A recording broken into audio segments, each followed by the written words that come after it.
According to Fox News, Texas teen was beaten, had hot cooking oil poured on her after refusing arranged marriage.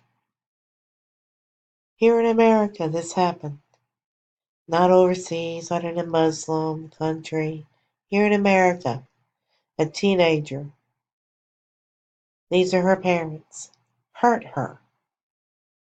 They beat her with a broomstick and poured hot cooking oil on her when she refused to marry a man in another city. They call this an arranged marriage, but in reality, they were selling her for $20,000. That's all she was worth to them.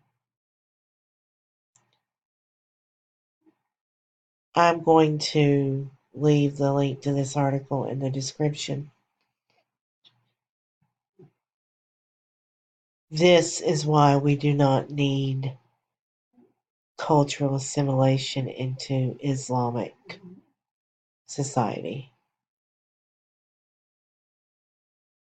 That's my opinion. Hope you have a good day. God bless.